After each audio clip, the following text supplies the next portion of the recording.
For this review, my plan is to go over the rares, then mythics for each color. So I'll talk about all the white rares, then the white mythics, etc. So this is a integrated-ish rare and mythic overview. So Farewell, I've played this a few times off stream in sealed, and it is completely absurd. I really like sweepers in general, and this one is Plaguewind pretty often. Like, it's just very common that you have like creatures that are not artifacts, or you can like play out your creatures that aren't artifacts and enchantments, and then farewell and kill your opponent's artifacts and enchantments, or your opponent's playing an artifact deck and you're playing an enchantment deck, and you can kill all the artifacts. And like worst case scenario, it's just like a hard sweeper that gets rid of everything, which is not at all bad.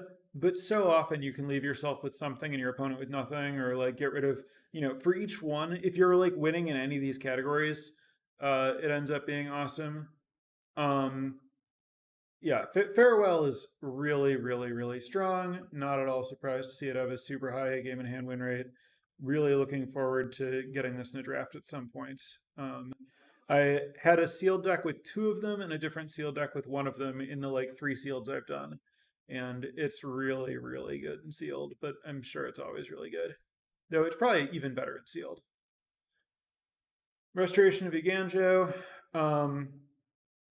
This, like, the first two chapters are kind of weird, but the way that you should interpret it is like it has this like regrow a good thing mode that's very strong, but like worst case scenario, this gets a planes and discards it and puts it into play, so it like ramps you a little bit.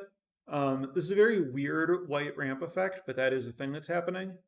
And then on top of that, it's also just a 3/4 vigilance with a good ability. Obviously, you have to like wait a little while for that creature, like all sagas. But also, as anyone who's played this format should know, like the amount of time you have to wait isn't very long, and the creature that you ultimately get off the sagas is very good. So the drawback here on like the fact that your creature is like slower, so you want it to be bigger or whatever, is just not that significant in most games. So this card's super good. Like, it's probably better that you get the first two chapters rather than just getting a 3/4 vigilance that makes creatures for 3, and that would be a really good card. So it's even better. Lion Sash. This is another card that I've only played in sealed, but has been amazing for me in sealed.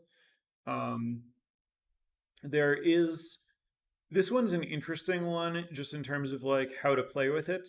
In terms of like, well, do you play it early because it lets you just kind of like spend mana here and there as convenient and can start growing? But if you do that, your opponent knows to avoid like making trades to put stuff in the graveyard, and it's like subject to removal. Where like if you wait until late, you can play it and grow it all at once, and then it can take over. Um, there's not like a consistent answer to that because it just depends on like whether your hand is like constrained on mana and really powerful, and you're fine to just like use this while you can, or whether this is like a large portion of the power that you have access to and you want to save it for later. But this is a really strong card with some interesting options about how to play it. I think that I would generally be pretty happy to first pick this card, but it is much weaker, as the stats indicate, than Farewell and Restoration of Iganjo. You can use the ability while it's equipped. Invoke Justice. I have generally found the invokes to be not terribly difficult to cast. The Cycling Samurai is perfect with this card because you like get a planes to help you cast this, and then you can get back like an 8/8 vigilance worst case scenario, and an 8/8 vigilance is very good. Um, Usually you'll have other creatures and you can distribute the counters in a way that's a little bit more beneficial than that, so you don't have to put all your eggs in one basket, and you can get some like immediate value out of the counters and maybe put them on creatures with other abilities and stuff. Card is strong. You can't splash it, obviously, though you can play it in a deck that's like heavily green because green fixes for it pretty well. And the Samurai is really something you should be actively looking for when you have this. Um, Cloud Steel Kieran. So 3/2 flyer for 3 is fine, like not bad, pretty good, above average, not amazing. And then the reconfigure will like randomly beat some people, but usually not matter very much. Um, this is still a pretty high pick just because 3/2 flyer for 3 is pretty good. And there are certainly spots where you're just like, yeah, I guess let's just see if you can't beat this. I think that when you have this, it is worth slightly like go a tiny bit out of your way, if convenient, to like play more Tameo safekeepings than you otherwise would, but don't obsess about it or anything.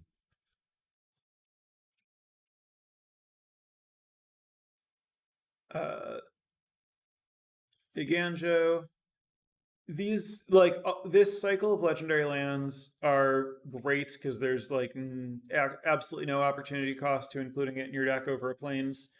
Um, the win rate isn't higher than this because it's only so much better than a plains, but it is like, anytime you spend a pick on this, if you were playing white, your deck is like strictly better than if you hadn't made that pick. But like that's not much of a statement because, when you take cards early in drafts, your deck is better because you've taken them than it would be if you didn't, which is, why draft is interesting and why it's interesting to figure out when to take these lands.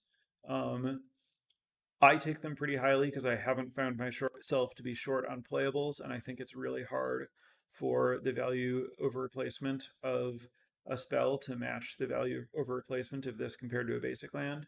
So, like, while this only has, a 58.7% game in hand win rate, and that's lower than some other things, I think that, like, the amount, yeah, I just think the value over replacement proposition on these is different such that it's hard to compare them to spells. And I'm going to take like most of these lands uh, more highly than their game in hand win rate would suggest. Um, March of Otherworldly Light, I'm pretty torn on like how amazing this is. Like, it's an instant speed hard removal spell that gets anything. It's great. You very, very rarely want to pitch a card to it unless you absolutely have to, like you're gonna die if you don't or something. But you're always trading down on mana, but also just like knowing that you're killing anything is huge. I think this card is, like better than all the common white removal. But I'm not sure like how excited you should be about it. Um, I think it's better than all of the current common white removal. I do believe that, but it's not like it's wildly better than all like common and uncommon removal spells that get printed. So I do think that it's just like this is a good removal spell. You shouldn't take it over like a busted uncommon or something. Aganja has a high but not totally insane gameplay win rate. It's like, above some of the rares near it, but not above like even Lion Slash, and certainly not the top two. Um,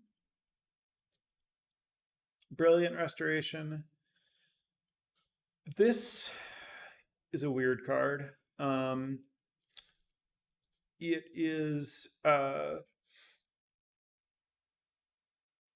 very hard to cast, very expensive, probably gets played in a lot of decks that aren't maximizing it. When you are maximizing it, it is really, really, really crazy. Um, I have someone recently submitted a deck with Shigeki and this, and those are perfect together. If you have the opportunity, I would try to do that. Though the how do you make a busted rare better? How about combining it with another rare is not necessarily the most useful draft tip.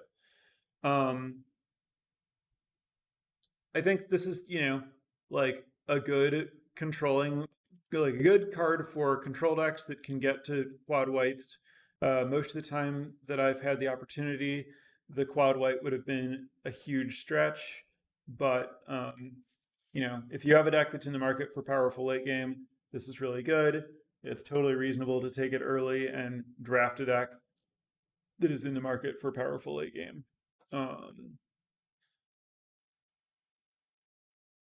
Light Pause is a 2/2 for 2. I would generally not put it in my deck, and I would generally not let it trick me into like putting a bunch of auras in my deck. Maybe if you have like a bunch of like aura removal spells that you want to play anyway, that might be enough upside to put it in your deck, but you shouldn't like take it highly or anything.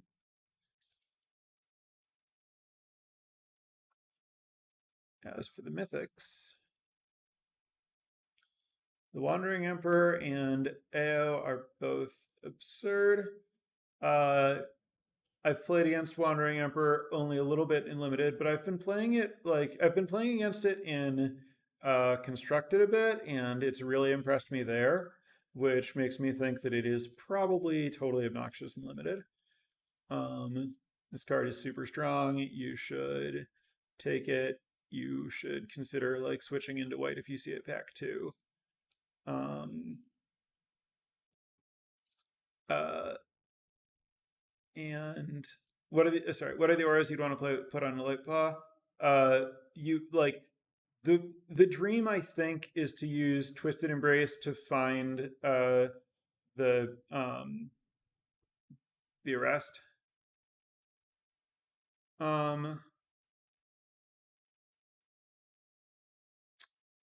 There's I mean this dragon's bonkers.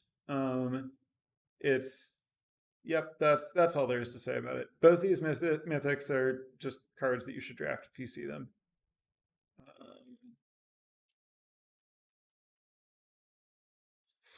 Blue rares. Inventive Iteration is absolutely crazy. Like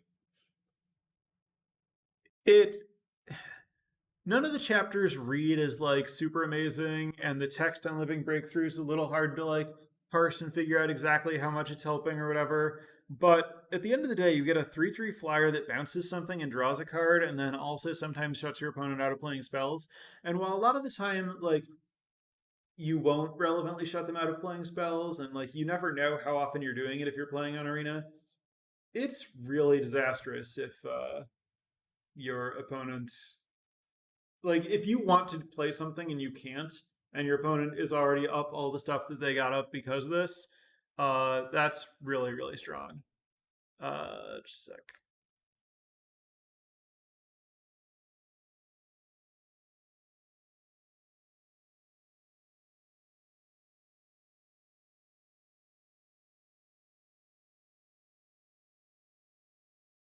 And then obviously, like, because Iteration is a blue card with flying, it's not very difficult to reset it and run through its chapters again if you have a ninja.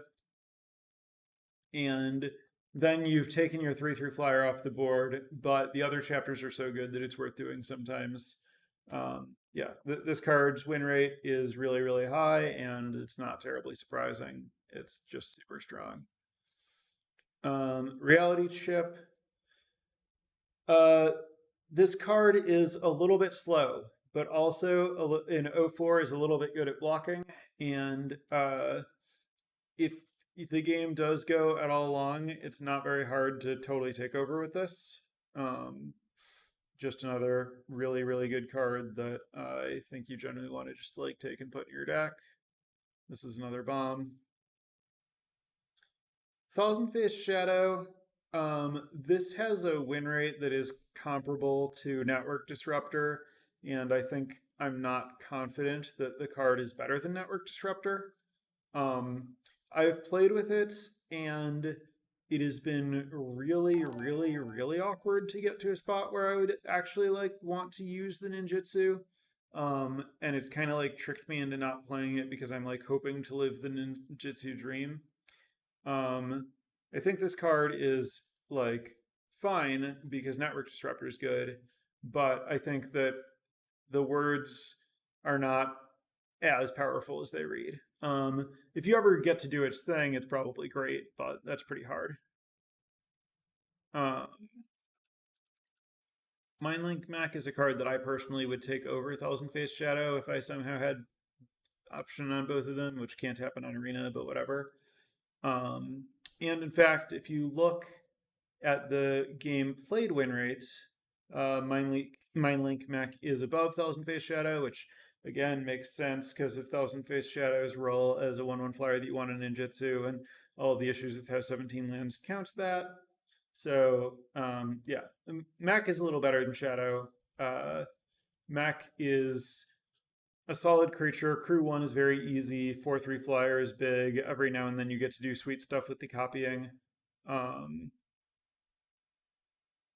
Yeah, this card's good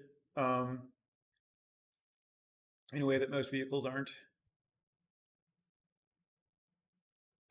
Invoke the Winds, yes. I mean, quad blue is not super easy. It's a little bit harder than quad white because you don't have the samurai to help you out, but it's not that hard. It's easy to base blue. You can play like card draw in the modern age and stuff to like have a lot of islands and other color, but like filter so that you're not playing multiple of your off color lands and playing multiple islands instead and stuff. And then obviously stealing something is really, really strong. Um, Same situation with this land. I take all of these really highly, higher than their game and hand win rate suggests because the value of replacement's so high. March of Swirling Mists. I am a little bit surprised by the positive improvement when drawn. This card reads as quite bad to me. It might be better than I think. It's only 2 mana to like counter a removal spell, and then you have the option to use it to like get rid of all your opponent's blockers or whatever. Um, it is a versatile card that can do some cool stuff. I might be underestimating it, but it doesn't read good to me. Maybe I'll try playing it in an aggressive deck at some point, but I don't know. It feels like there are a lot of games where it's going to be quite bad. Um, Mythics. I don't know if I've seen this dragon in play, but it's a 6 mana Mythic dragon. I'm sure it's amazing. Ward 3 makes it hard to die. If it dies, I'm sure some ridiculous things happen.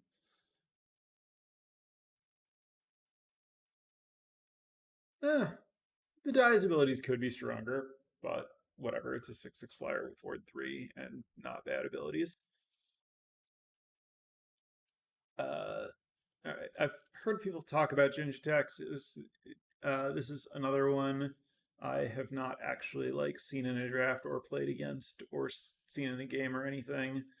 Um, Recast and copy it. Okay, that's pretty good. Oh, and your opponent can't do things. Well, that's also pretty good. Yeah, I mean, this card is expensive but strong. Um, Vulnerable to enchantments. Okay. Artifact, instant sorcery, got it. Killing it with enchantment removal, fair enough. Um, yeah, I mean, it reads as strong but expensive. It has stats that are strong but expensive.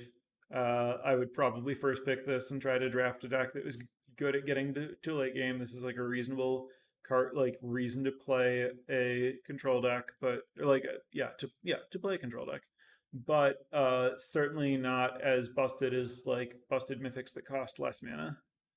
Um, Tezzeret, I've had in decks that were not good at optimizing it, and it was solid. It's way like this thing you really do want to be an artifact deck. If you see it early, you should be sure to like try to position yourself into uh blue with red or black, and make sure to like keep up your artifact count and look for artifact synergies and stuff. Um, if this is drawing 2 cards and then discarding 2 rather than discarding 1, that's a lot weaker, and you really want to have things around to turn into 4/4s. Um, and you want the emblem to like be a thing that you can do. Um,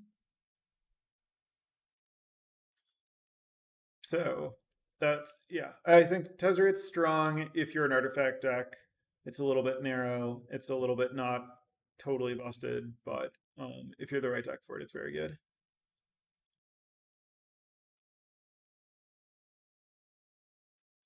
Black rares.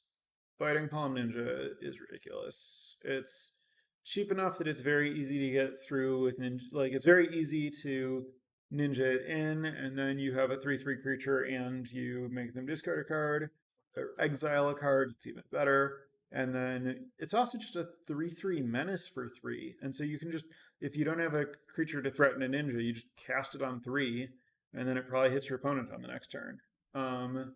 I've had very, very, very little difficulty ever removing cards from my opponent's hand with this. And ninjas, every now and then, you find ways to just like totally go off where you end up stealing multiple cards from them.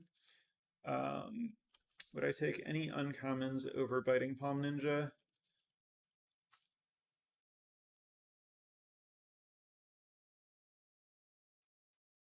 Tech Wrecker has better stats. They're very similar. They're very similar cards. They're both like cheap ninjas that are easy to connect with and give you like uh, great removals, like a great way to like answer one of your opponent's exile one of your opponent's cards, and then have options to rebuy. But Tech Record costs less mana. I think it's fine to take either of those. I would take like I think the Tech Wrecker and Blossom Prancer. It's a matter of color preference. I would take Ninja over Life of Umezawa.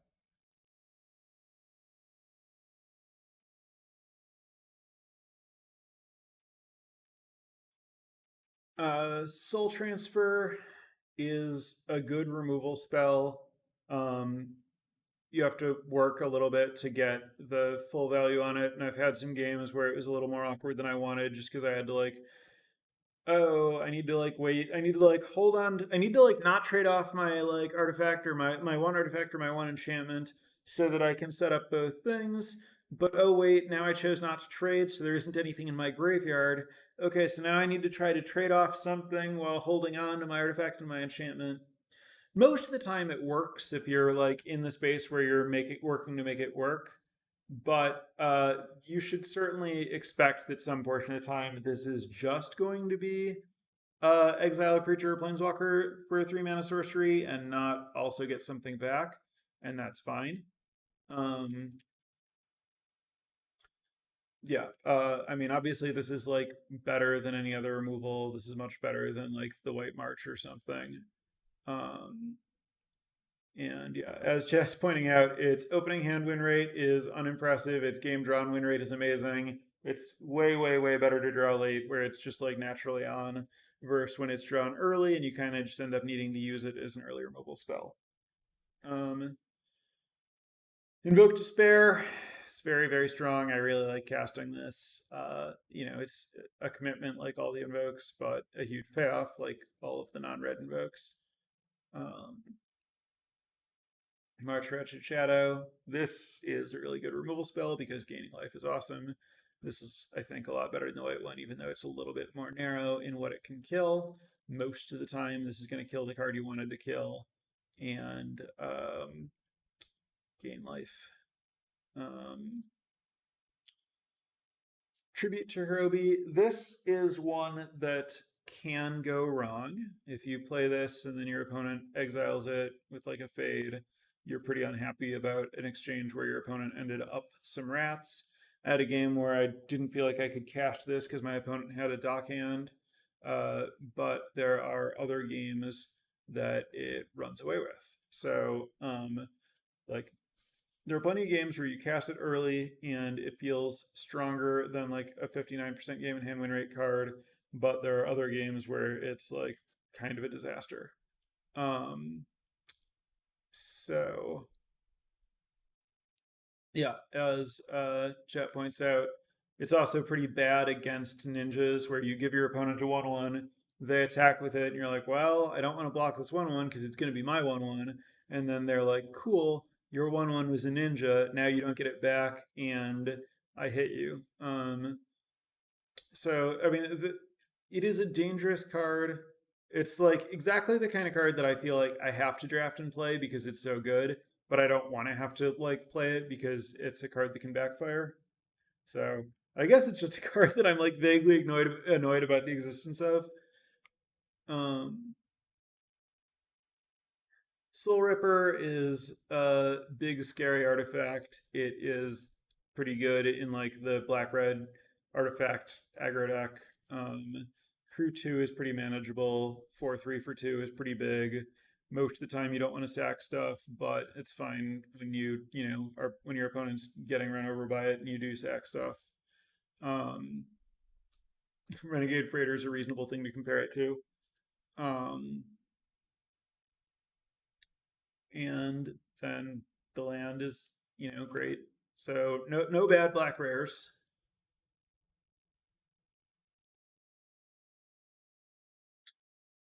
Junji is absurd. Uh, 5 is a really good amount of mana to spend on a dragon. You get great size out of this. The abilities are awesome. It's really hard to not be in a spot where one of these abilities is going to be great. There's a lot of options, a lot of different ways you can like recur Junji since it's black.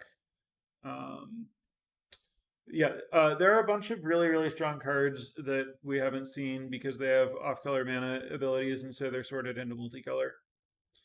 Um, Blade of the Yoni. This card is also just pretty ridiculous. Like 3/1 menace for 2 is uh, quite good. Like it's just good at getting an early damage, and then for 5 mana, you just make a 5/5 menace demon, and uh, that's good. Did I say the wrong amount of mana? Yeah, for 4 mana. Yeah. Uh, I actually just noticed that this demon has menace and not flying. I had actually like I just assumed because it was a 5/5 demon that it flew, and then I saw the word menace on it, so I thought that it was both and that it was just like unblockable and that I was going to get destroyed if this thing ever happened. Um, Turns out it only has menace, but still just like equipping your random virus beetles and stuff and turning them into 5/5 menaces and jamming them in and then equipping on something else. It's just like it feels like there should be a drawback somewhere here and there just isn't. I guess is my uh, real evaluation of Blade of the Oni. It feels like the kind of card where like if your opponent kills this while it's on something, they just lose their creature or something. But there isn't any of that. It's all upside. It's very good. Nashi, I played against, and it didn't feel at all impressive. It has unimpressive stats. Um, Ninjutsu 4 is like kind of a lot to like connect with this the first time, and then I've just seen it just like hit 2 lands or whatever, and it's really hard to connect with again. I think this card's pretty unimpressive, and its stats aren't very good. This is the kind of card that I think that I will just never have because I'm not going to take it early enough. Like at the beginning of the pack, I'm not going to take it, and its average taken out is like 1.36. Like no one's going to pass it because it's a mythic with a flashy ability. But I think that you would be better off in the passing this rather than picking it camp.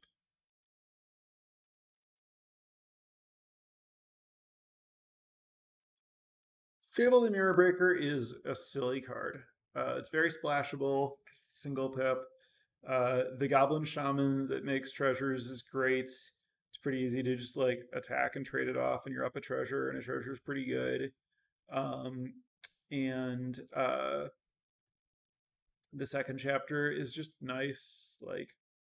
Um, and then if you have like, if they don't kill the actual Kiki Jiki, like Kiki-Jiki is silly in general and silly in this format. There are just all kinds of ways to get crazy value out of it, as you should expect if you've ever seen or heard anything about the first Kiki-Jiki card.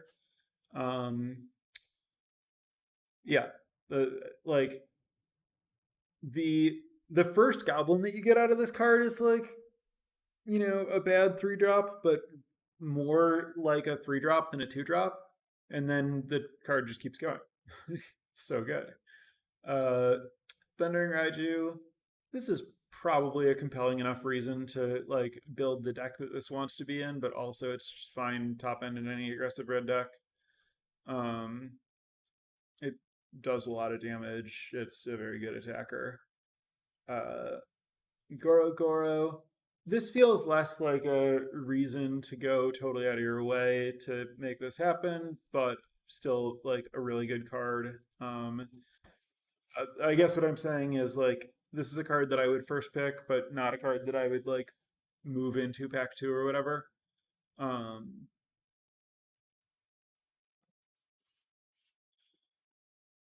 Not much more to say about this card. It's strong. Lizard Blades. This is another card that's just like pretty strong. I think it's not nearly as strong as like Blade of the Yoni. Um, where would I put Twin Shot Sniper in with the red rares? Probably around Thundering Raiju, maybe better. Let's see, what are its stats like? Twin Shot Sniper, 60%. So I would guess that Raiju is higher ceiling. The like the stats make it look like Raiju's probably a little bit more powerful just in terms of opportunity cost of the higher pick. 55-7 game played versus 56-2. Sniper's flexibility, I don't know. Those two are really similar. I'm not sure which is the better first pick. And then obviously it's not close to Fable, and I think it's better than Gora Gora. Um, so Lizard Blades is strong, not amazing. I think I would take it early because I think that like red black aggro is pretty good and this is very good in it. But I think that it's totally fine to just like pass this, not see it as a reason to go into like red if you're not inclined to go into red. Um, Ogrehead Helm is very similar to Lizard Blades.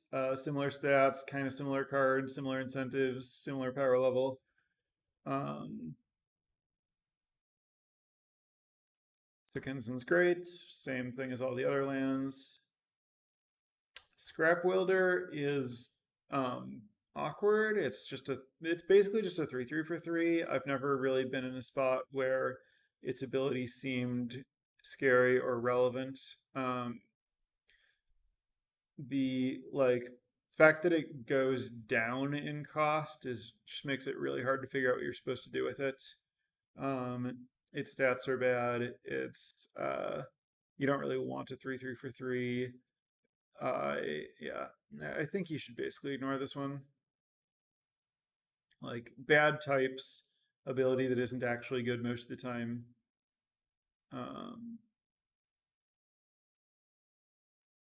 Good for black red with beetles and synthesizer. I mean, if you have both beetles and synthesizers in large numbers or whatever, sure.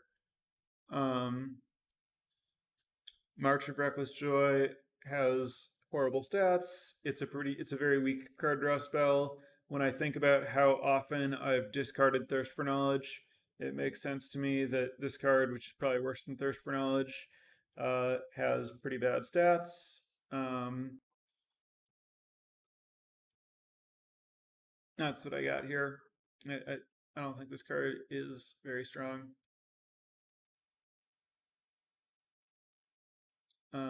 Invoke Calamity is not good. There's really no way that you should try to use this card in any capacity.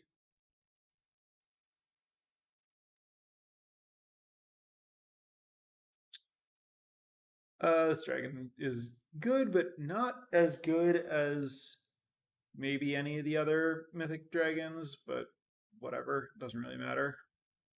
Uh, Singularity is a card that I've never seen in a pack or had cast against me. Um, I've heard about people killing people with it. Its stats aren't good. Uh, I'm gonna guess based on how bad its stats are that it's not a card that you should really try to play. Um, I'm guessing that there are some decks that want it, and it's very easy for the upside to be impressive or whatever. But these stats are fairly compelling to me on ignoring this card.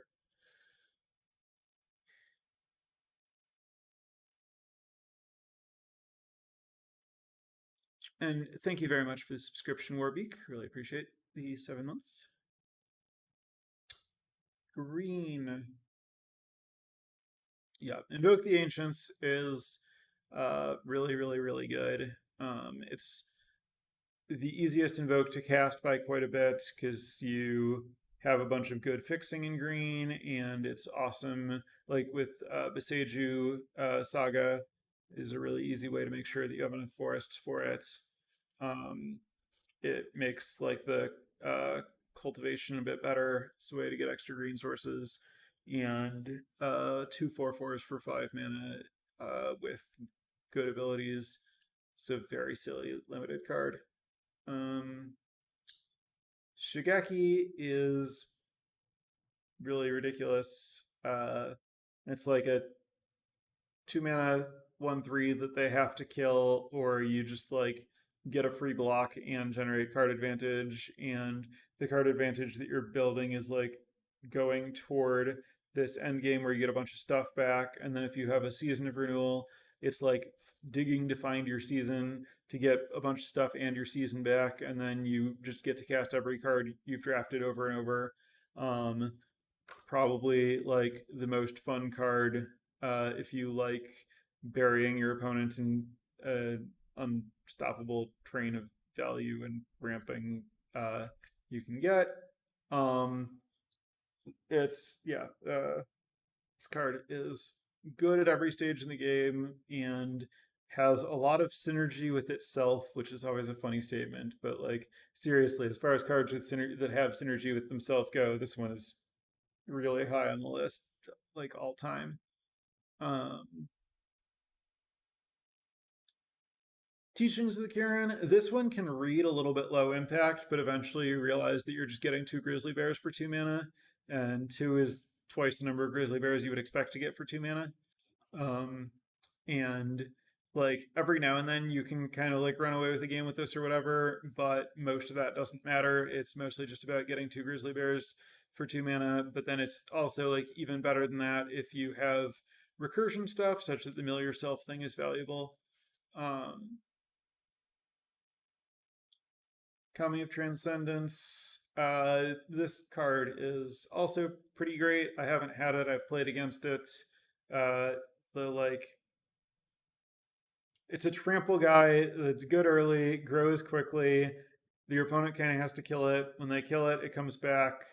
Uh, this is just a really strong card. Um, Springleaf Avenger is also nuts. Green's rares are crazy. Like, oh, Green's rares. I mean, so Green has 2 rares that are like actively awful. Like, you should never play March of Virgin Life or Dragon Kami Reborn. And then everything else is just nuts. Like Springleaf Avenger is just insane no matter what you do with it. It's huge. Yeah, the ability when it connects is amazing. This card's yeah, silly. Weaver of Harmony, like double your sagas and anthem your creatures, and this is somehow like the 6th best green rare, maybe 7th after Beseju. Um, I would take Beseju higher than most of these.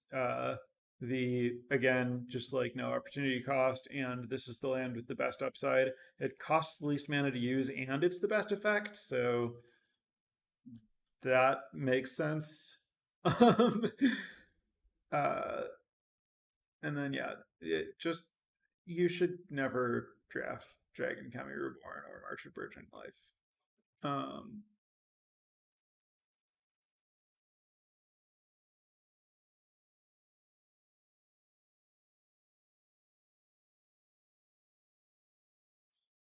Jugan defends the temple. This is another just completely nutty card. Might be the best in the set. Similar to Kiki Jiki, but in a better color. Again, the first chapter you're getting not quite like the first chapter here is worse than the first chapter of Kiki Jiki, but it's not bad. The second chapter, if you actually get two counters off of it, is huge, and this dragon is like just really strong. You have a 2/2 flyer that's sometimes huge that makes all of your other stuff huge. Um, there's really nothing bad about this card. Uh, 5 mana 4/4 flying death touch is good by itself. And then we have some more words that I imagine are pretty strong. I don't think I've seen them come up. Okay, get a bunch of lands or yeah, sure. Yep, those abilities are good. Um, Kadama the West Tree. This is only a little bit better than a 3/3 reach for 3. It's not insignificantly better. It's just not massively better.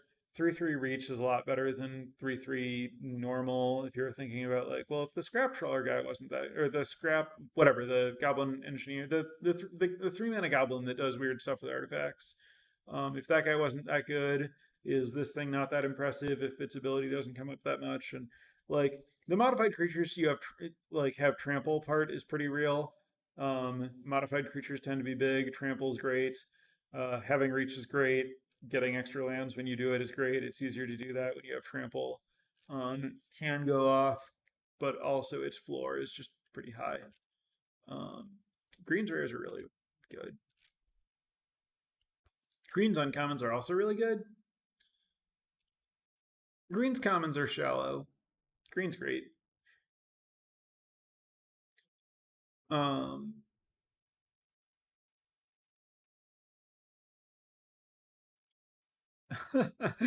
Chat's pointing out the synergy between Kami of the West Tree and Roaring Earth, which is pretty funny. I don't know if that's enough to get me to play Roaring Earth, but if you draw those two cards together, it's quite good. All right, multicolor, and this is going to include a bunch of cards that are basically not actually multicolor. Uh, so this Toad Rider guy is I've seen him, so it's like good enough that I've seen it played in some red black decks where they probably have like 5 cards that trigger it or something. But if you play this in like an actual deck with 10+ enchantments, it's really crazy to get a like 3/3, but then also another 3/3 that your opponent never wants to trade with or kill because it'll always come back, and then it drains them when you play enchantments. And then there's also flying. This card is this is another one that you should draft. Tamashi. Speaking of ridiculous cards that you should draft, uh, if you are not getting run over, you are winning if you draw Tamashi. The amount of power that this generates when given any amount of time is extremely overwhelming.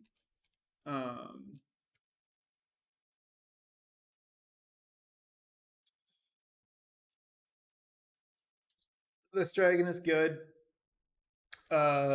You don't often do +5/+5s with it, but you do often get value on top of a 3/3 flash flyer for 4. Um,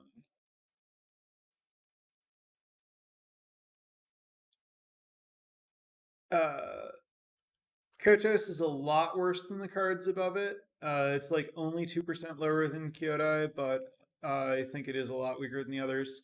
Your opponent gets a turn to kill it before you get to cast their thing, unless you have a lot of mana. That said, it's also super good if they don't kill it. It's you know saved me in the little bit that I've played with it. If you ever ninjutsu it, it starts getting pretty silly. Um, yeah, strong card, not like top tier bomb, but very strong. Uh,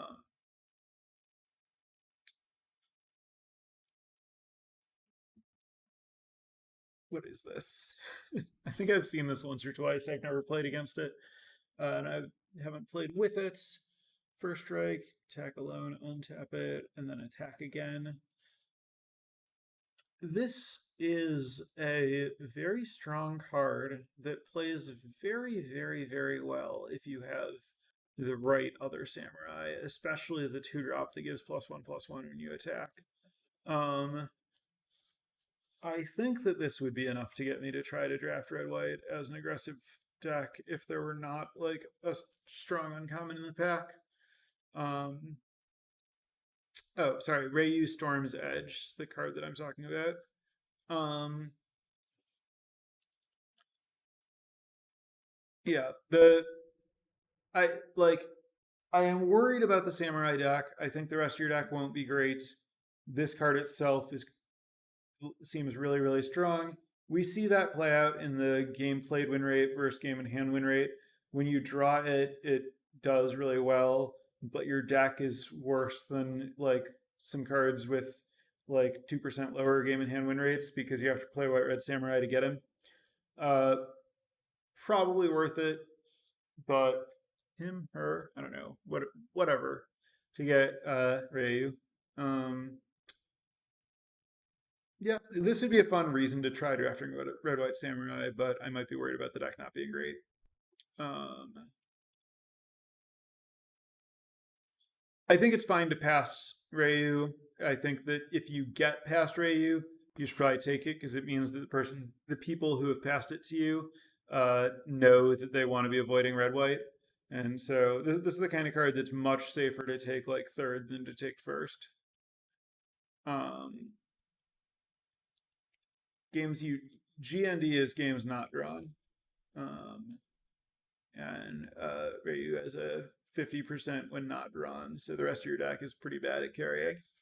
Um, Hanada's even worse, which makes some amount of sense since uh, just asking for 3 colors, including white and red. Um, Umezawa, I have not gotten to play with yet. It seems like you can do some silly stuff with it, and 3 mana 2/4 is a solid baseline. I need to see it and play a little bit more to like be able to say more than the stats say about this one. Um, my impression has been that I would be very happy to play it uh, like in a blue black ninja deck, but it doesn't seem all that good to splash. Um, yeah, Hitotsugu is really good if you have red mana, and really unimpressive if you don't. This is actually a gold card, and like red isn't the best color to splash, so you kind of want to be actually black red, and then it's pretty good.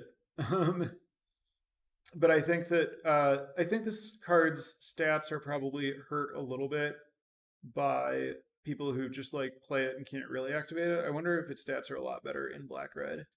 57.6.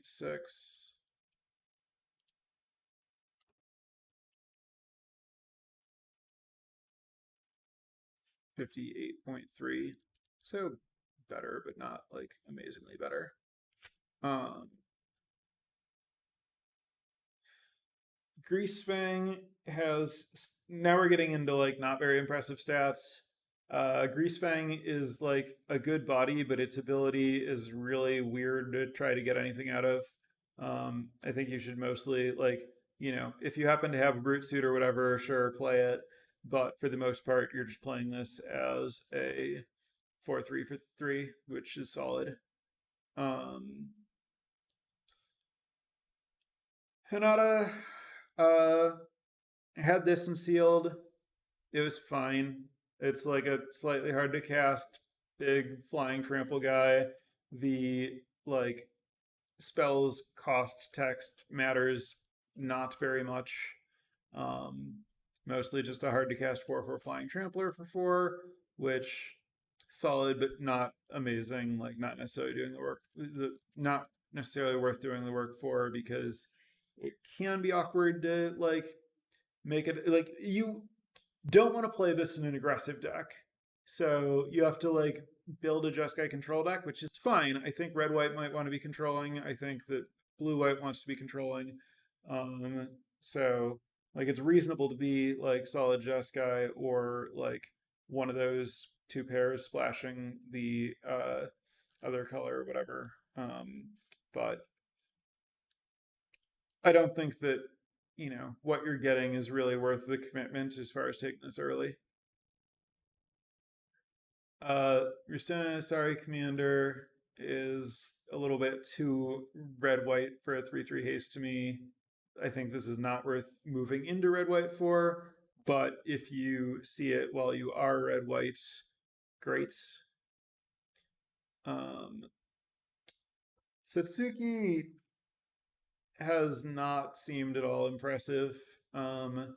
Like you just don't care enough about speeding up your sagas. Like, kind of the main lesson in this format has been sagas are really strong, they don't need the help.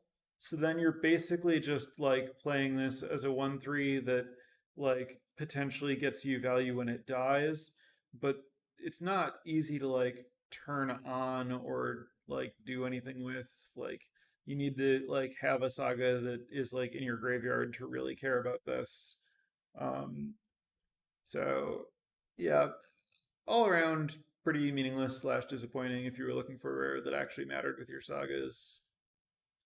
uh Iganjo Uprising is uh has remarkably bad stats. I thought that it would be a little bit better than this. The baseline, like I basically think of it as like a 3 mana 3/3 menace with like multi kicker, bash your opponent for some damage, which makes it seem like it should be a reasonable finisher. But I don't know if this is like, I don't know if it's just that red white's not good. I don't know how this is if you just like splash it in a green deck or whatever. But the stats here are pretty disappointing. Uh, I don't understand this card. Uh, why does it cost black mana? Like, your aggressive red white samurai deck really doesn't want to have to splash black to get extra triggers here. Um, uh, the, adding black to this casting cost just feels so cruel. Um,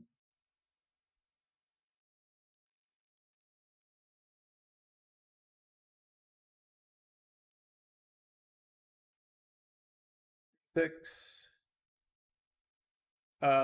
Economy War is really nutty.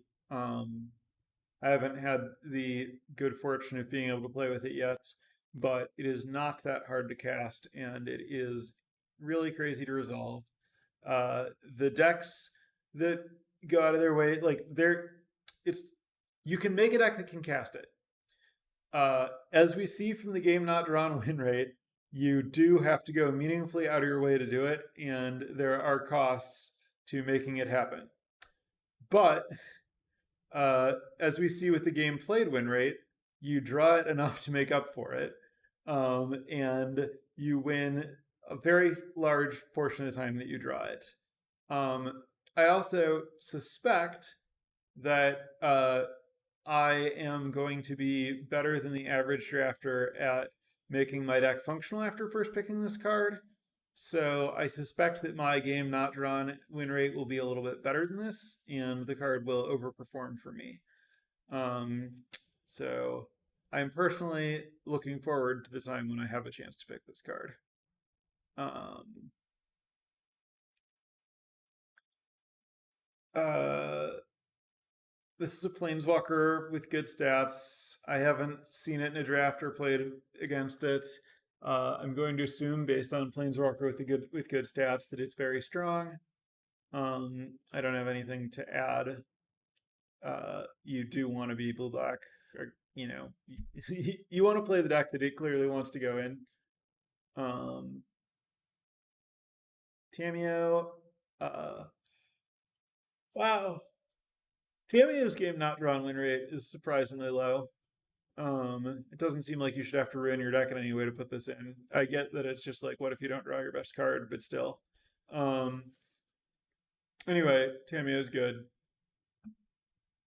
Um, I I don't know how much there is to say about Tameo being good. It's just good. Spirit Sister's Call is one of the most interesting cards. In that its stats are bad, but I kind of believe in this one if it's drafted well, and I have heard of other uh like content creators talking it up. Um, I have not had this one in a draft that I've played, but the first draft that I did on Draft Sim before playing the set, I started with this and then like drafted around it, and it felt like I got to do some like my deck was able to do some really crazy stuff with it.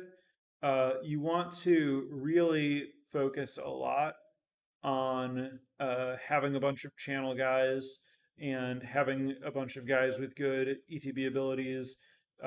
You're really looking for like virus beetles and spirited companions and whatever channel creatures. I think it's a lot better to splash it in a deck with like green rather than to just like play it in a white black deck. Um,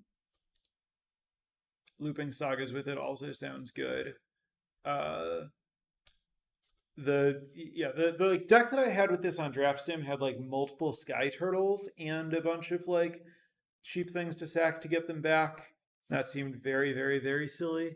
I don't know how often you could get a deck that looked as good with it as like my, totally fakesies draft led to.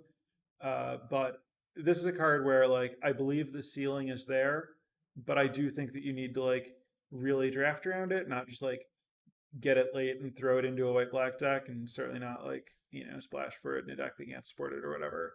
So I think that there's some amount of like misuse dragging its stats down, and that there's like actually a ceiling here. Um,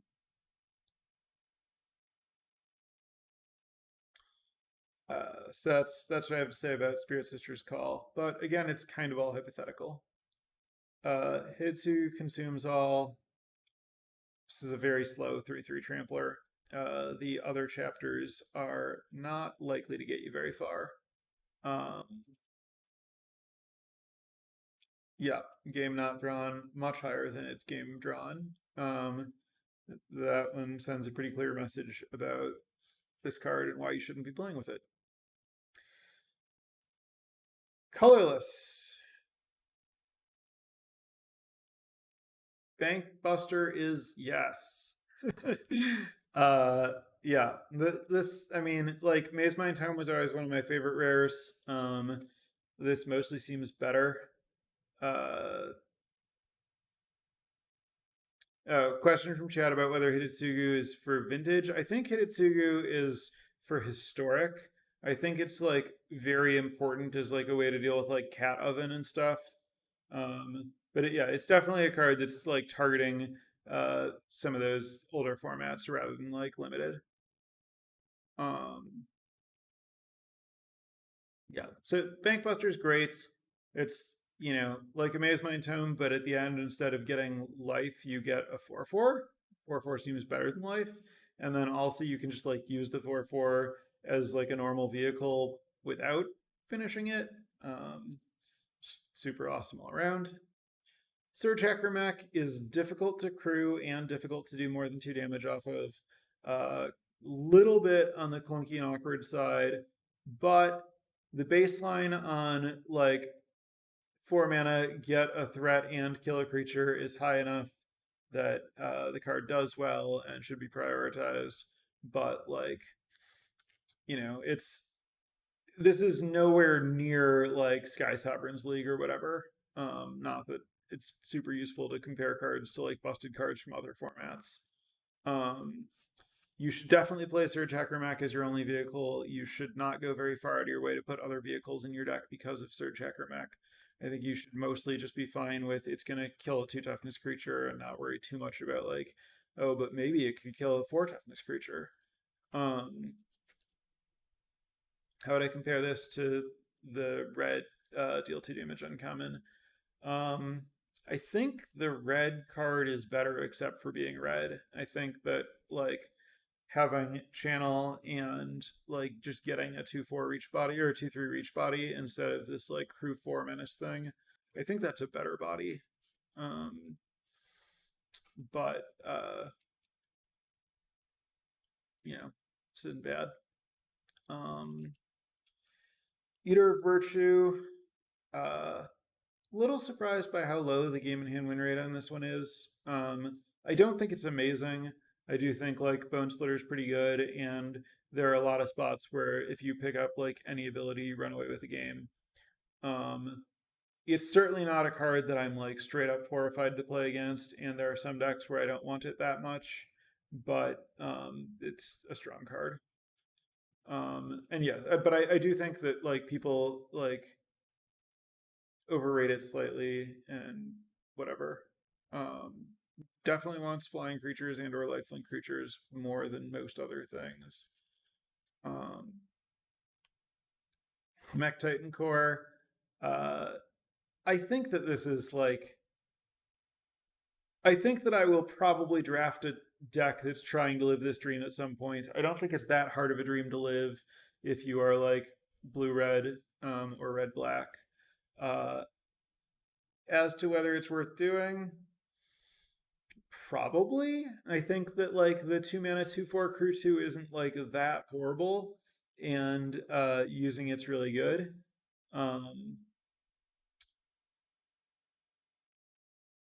But its stats certainly don't look encouraging. But I don't think that you should like take this early and go out of your way to do it. I think it's just like if you see this while you happen to be like blue red tons of artifacts, then you take it. But I don't want to like take this pack one, pick one, and like try to like force artifacts.